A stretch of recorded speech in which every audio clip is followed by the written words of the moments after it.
what the government really needs to do is get its act together. Less public bickering, more presentation of results. Politically, it's better to now take a few somewhat unpopular decisions.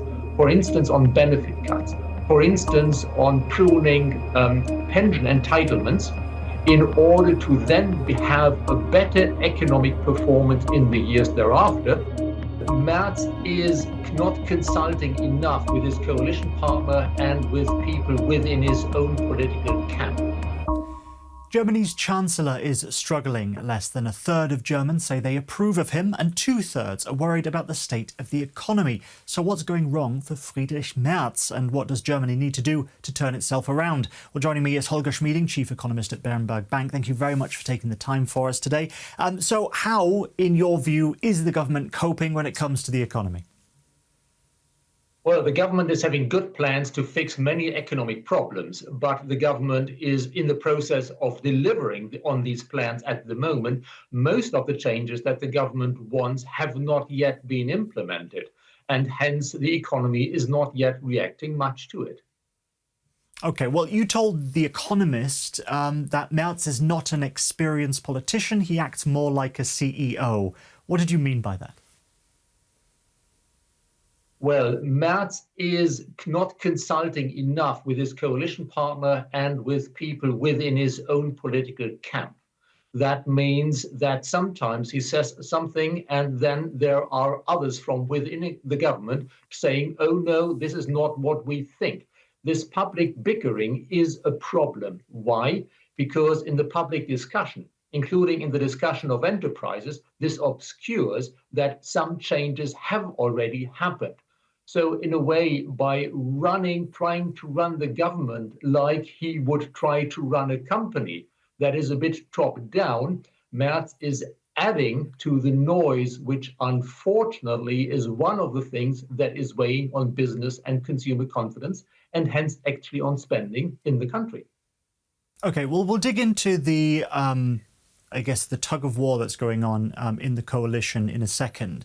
But first, what I don't get is that for years now, we've spoken to experts like yourself, and they tell us a few key things: that there's too much bureaucracy, energy costs are way too high, and that there's a shortage of skilled workers in Germany. There are other issues, of course, but those are some of the big ones. And each government has said that they will tackle these issues. And we're seeing little progress so far. You say there's measures that have been put in place. It will take a little bit of time before those actually work their way into the economy. But yet, with all of these issues being obvious to successive governments for years, why are we seeing such slow progress? Well, first of all, there actually is some progress. If we look at the economic data, it's really not a lot of progress. But taking the first 2 quarters of this year together, the German economy stagnating. In the 2 years before, the German economy actually contracted mildly. So despite the unexpectedly harsh Trump tariff shock, the German economy has at least stabilized. Some leading economic indicators suggest that the outlook is improving modestly. But many of these reforms simply take time to implement, and they take a lot of time to work. As just one example, Germany is now implementing a more rational immigration policy, which is more pushbacks at the border for people that are not invited, and faster procedures for people that are invited to enter the labor market productively. But until we see the results of that in the economy, that will simply take a long time. OK, well, let's get into the investment side of it, which is another aspect. And the likes of Deutsche Bank and Siemens did the media rounds a few weeks ago saying that they were spearheading a massive private sector investment drive with many other companies. And Merz says that the government will invest up to $1 trillion in the economy. Now, of course, like you say, this kind of funding will take time to work its way through. So do we just simply need to be patient? Or when we look at the contraction in the latest quarter of GDP, does it mean that actually Germany needs something else on top of that it's crying out for some sort of immediate shot in the arm, as well as those more mid-term, long-term measures? I don't think Germany needs an immediate shot in the arm. What Germany would need immediately is that the government simply stops bickering, that they tell us the results rather than that they let us in on all the details where they disagree. As we've had over the previous 3 years, a government that was really consisting of three parties mostly at odds with each other. The government is currently continuing the tradition of having lots of words, lots of noise, and in creating the impression that there is not enough action. There is, however, the big spending plans. You mentioned them. We do see the first inklings of that. If you look at orders, yes, we see a major rise in bulk orders, which is another word for sort of military equipment in many cases. We see that in engineering, in architecture, we have more orders, which suggests that the first orders for new infrastructure spending, for repairing more bridges and the like, are coming in. But again, until there is actually work on these orders, until we see it in activity, that will take time. And of course, the government needs to convey the confidence that there will be more to come beyond what the government has announced so far, to strengthen the impression that indeed that the government will get to grips with Germany's long-term problems. Do you think this will help things such as the massive unit labour cost that Germany has when it comes to it's 22% above the kind of industrialised country average, 15% above the euro area average? This has been an issue for Germany for quite a while now. Is this kind of investment going to be able to tackle this issue? Because the cost of being able to manufacture in Germany, for example, is just far too high, and that's contributed to the decline in manufacturing output overall. I think it's down 12% or so since 2018. Well, yes, manufacturing output is down a lot, but that's a slightly misleading figure because it measures just the physical output. If you look at the value added created by manufacturing, which often includes these after-sales services, then the decline is much, much less pronounced. Having said that, German manufacturing is indeed hobbled by excessive labor costs, by excessive bureaucracy.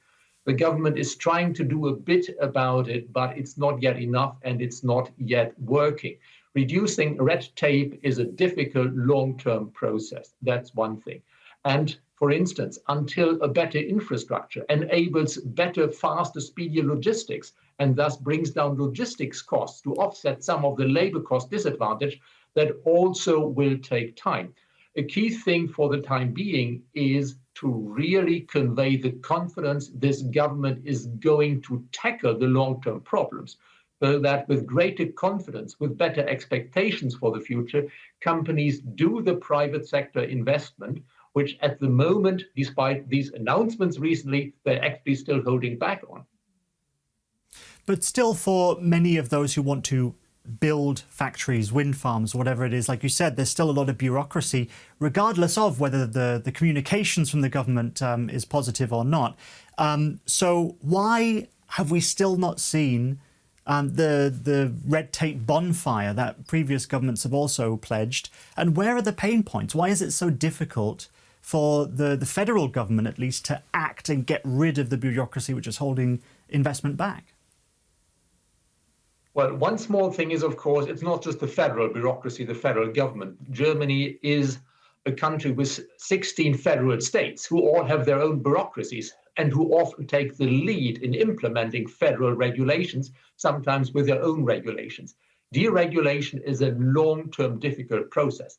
And most regulations do have some reason. It may be the wrong reason, but there are interest groups. There are consumers, at least some consumers, who say we need to be protected here. There are some industries who claim that we need to be protected here, or we need this specific specifications because they protect us against competition. It is an arduous process, and because it's so arduous, what we really need in that is a top-down priority. We need to get this done. If you lead deregulation to the bureaucrats, then it's very likely that the bureaucrats and the protectionist lobbies, as usually, cooperate, and the result is not much deregulation.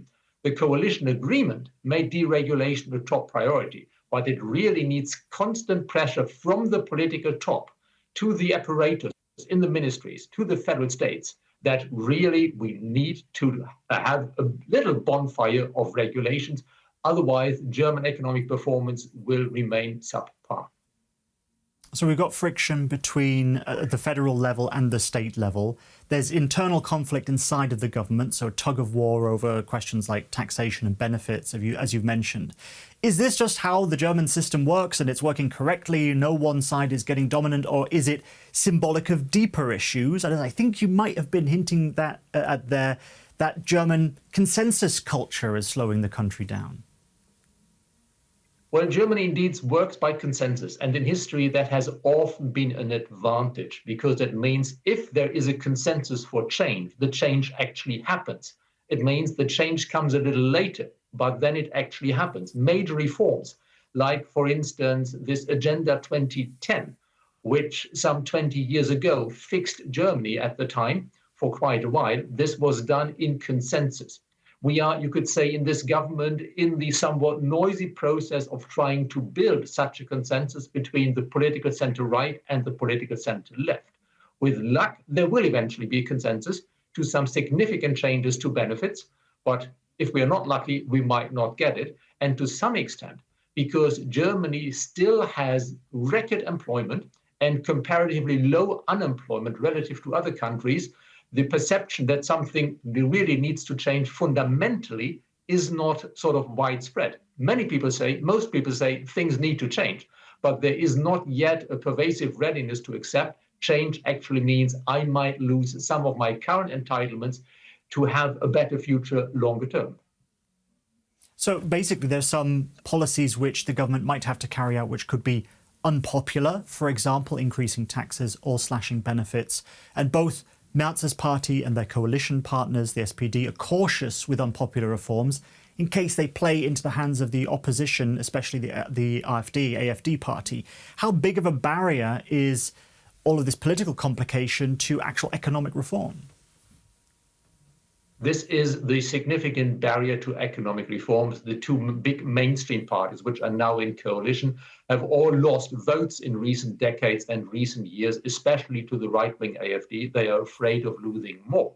But the issue, of course, is if there is not significant change, if there is not deregulation that companies and citizens notice, then, well, the German mood is not going to improve by enough. So actually, politically, it's better to now take a few somewhat unpopular decisions, for instance, on benefit cuts, for instance, on pruning pension entitlements, in order to then have a better economic performance in the years thereafter, so that by the next election, which is more than 3 years away, people will have noticed, okay, it wasn't easy, but it makes a difference. Having said all that, still, the government is step by step putting to Parliament reform laws that will over time make a difference. The question is it enough to fix Germany's issues for good, or is this just a first step in a process that needs to go much deeper and will likely take longer? So how much of Germany's malaise is actually cyclical, so linked to global demand, Trump's tariffs, high interest rates, and how much of it is the structural kind of things that we've talked about? Well, the recent serious underperformance, for instance, the mild contraction in GDP in the previous 2 years, that is, I would say, largely cyclical. Yeah, China is hitting us hard. The Trump tariffs are creating a lot of uncertainty and are hitting the German export-oriented industry hard. The Putin shock of the explosion in energy prices in 2022 hit Germany particularly hard. That's on the cyclical side. But beyond this cyclical, the structural issues are probably the reason that even without these adverse shorter-term factors, Germany would probably be growing only at around 0.5% per year, rather than the close to 1% growth rate that the country should have, and that the country could achieve with more serious structural reforms. Okay, there's just a couple more things I want to touch on. The first of all is demographics. People have said that in Germany it's a ticking time bomb, essentially. Is the aging population already dragging on growth, and can immigration, automation realistically plug the gap? Well, the aging of the population is a drag on growth, especially qualified workers are retiring, and that creates, of course, gaps. The government is trying to do something about that with tax incentives for people to work beyond retirement age. Still, until very recently, Germany has had employment growth. And over the last 6-7 years, the net gain in employment was due to people which were not born in the country. Immigration is already fixing it. What Germany needs is a rational immigration policy, as I already mentioned, in the sense that we need the qualified immigrants and faster procedures to attract them and to get their qualifications recognized, and less of the uninvited immigrants who are often not qualified enough and who often take a long time to actually enter productive employment. And in addition, of course, over time, artificial intelligence will help. But in order for companies to really invest, to raise productivity, we need conditions that companies say Germany is a good place to invest. The government is taking a few steps in that direction, for example, with cutting business taxes. But the government probably needs to do more to fix the German demographic, the aging problem, for good. Okay, and finally, just to touch on one of your key points about German consumers being pessimistic, worried about jobs and incomes, the message coming out of the government isn't a positive one. Do you believe that the government has the capability in a short period to turn around that confidence? And what would it take to actually lift the mood significantly, do you think? Well, first of all, increased spending on defense and infrastructure will make a difference to the economy. It will get Germany back to growth and consumers will notice. But in addition, what the government really needs to do is get its act together. Less public bickering, more presentation of results. And confidence has something to do with the way the government is perceived. And that's where really there is a lot of upside. Let's hope that this autumn the government heeds the message that it should work, present results, rather than just discuss and debate and give argument and counter-argument so that the average consumer is confused and as a result doesn't spend the money that the consumer has.